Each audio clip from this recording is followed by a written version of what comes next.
मशहूर पाकिस्तानी अदाकारा सबा कमर ने गुज़िश्ता रोज इंस्टाग्राम पर बताया कि उन्हें मुत्तहदा अरब अमारात ने गोल्डन वीजा दिया है। सोशल मीडिया पर कई सारिफीन सवालात कर रहे हैं कि आखिर ये गोल्डन वीजा है क्या। तो आइए आपको बताते हैं। गोल्डन वीजा एक 10 साल रिहायशी कार्ड है और इसके इजरा के मौके पर UAE के नायब सदर ने कहा था कि हमने सरमायाकारों, इंतहाई काबिल डॉक्टर्स, इंजीनियर्स, साइंसदानों और फनकारों को मुस्तकिल रिहाइश देने के लिए गोल्डन कार्ड स्कीम को लॉन्च किया है। गोल्डन वीजा रखने वालों को बहुत से फवायद हासिल होते हैं। UAE हुकाम के मुताबिक इस वीजे के हामिल अफराद को अपने कारोबार की 100% मलकियत हासिल होती है। नई स्कीम के तहत गोल्डन वीजा रखने वाले अपने शरीके हयात और किसी भी उम्र के बच्चों की UAE में किफालत कर सकते हैं। अगर गोल्डन वीजा होल्डर की मौत हो जाती है तब भी उसके खानदान के अफराद वीजे की मुद्दत खत्म होने तक वहाँ रह सकते हैं। याद रहे कि गुज़िश्ता साल अक्टूबर में मुत्तहदा अरब अमारात की हुकूमत ने वीजा पॉलिसी में कुछ तब्दीलियों का भी ऐलान किया था।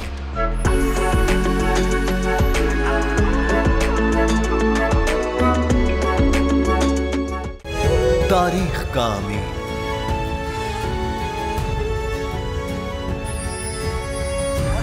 आजादी की अलामत,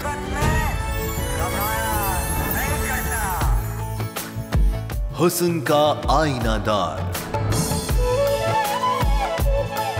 फिक्रो नजरिए की अक्कास,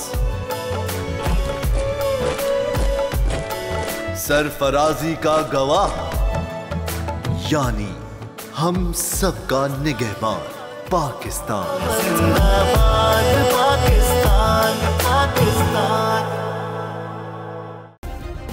सब्सक्राइब करें और बेल दबाएं ताकि कोई खबर रह न जाए।